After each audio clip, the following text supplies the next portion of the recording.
The Gaza Israel conflict, which has heightened within a few days now, has received widespread attention across the globe. Although the conflict is a localized part of the Israeli-Palestinian conflict, find out from these reports how the conflict started and degenerated into a war. In 2005 and 2006, the election of the Islamist political party Hamas in the Gaza Strip led to the split of the Palestinian Authority, the Palestinian government, into the Fatah government in the West Bank and the Hamas government in Gaza, which ensued into violent ousting of Fatah after Fatah lost the election to Hamas. And now, Gaza. This time, there has been Palestinian rocket attacks on Israel, Israelis' airstrikes on Gaza, and the joint Egyptian-Israeli blockade of Gaza have worsened the conflict.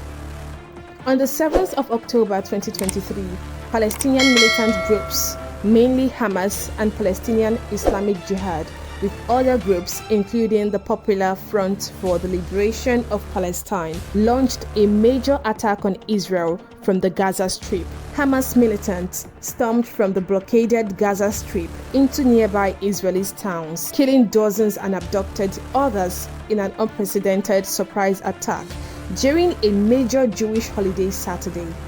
A stunned Israel launched airstrikes in Gaza, with its prime minister saying the country is now at war with Hamas and vowing to inflict an unprecedented price list. The attack included a rocket barrage and vehicle-transported attacks across the border on Israeli communities and forces, causing many casualties.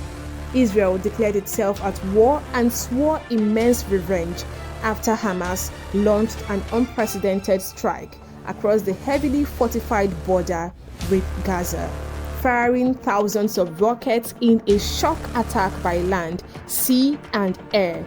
In response, the government of Israel declared a state of emergency and war, as well as launching a strike on a high-rise tower, a 14-story residential building in Palestine. The attack on Palestine Tower came hours after Hamas' surprise attack was launched. The 14-story tower accommodates dozens of families and offices. The fight has led to the death of thousands in the conflicting countries and several others injured. Israel is at war. We didn't want this war. It was forced upon us in the most brutal and savage way. But though Israel didn't start this war, Israel will finish it. Once the Jewish people were stateless. Once the Jewish people were defenseless. No longer. Hamas will understand that by attacking us, they've made a mistake of historic proportions. We will exact a price that will be remembered by them and Israel's other enemies for decades to come. The savage attacks that Hamas perpetrated against innocent Israelis are mind-boggling, slaughtering families in their homes, massacring hundreds of young people at an outdoor festival, kidnapping scores of women, children, and elderly, even Holocaust survivors. Hamas terrorists bound, burned, and executed children. They are savages.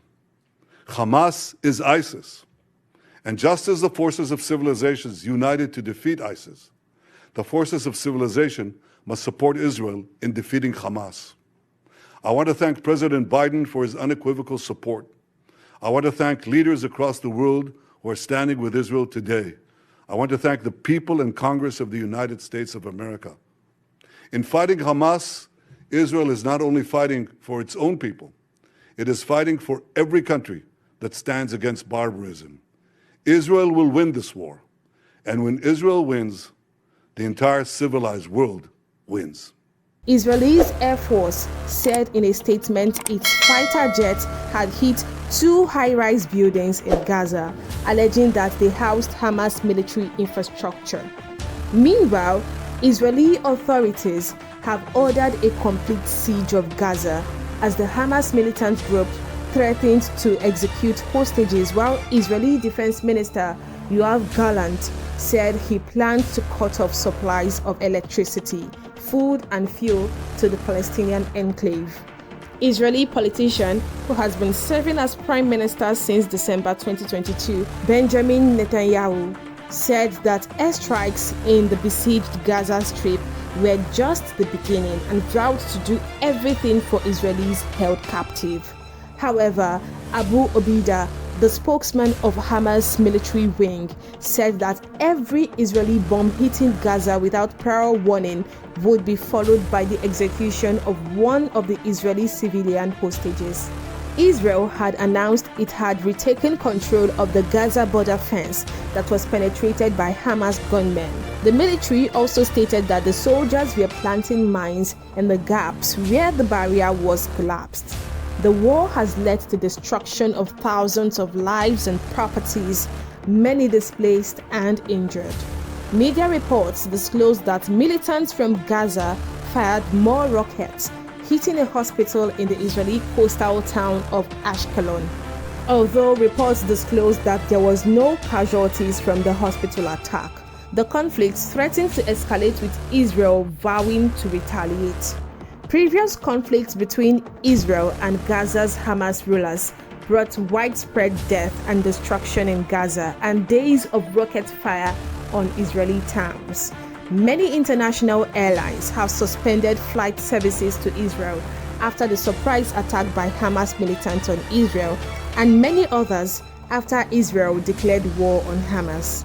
The situation is potentially more unpredictable now, with Israel's far-right government stung by the security breach and with Palestinians in despair over a never-ending occupation in the West Bank and suffocating blockade of Gaza. Subscribe to this channel now to get more updates as News Pop NG keeps you informed on entertainment, news and sports. Like and drop your comments. I am Blessing Isija. Thank you for watching.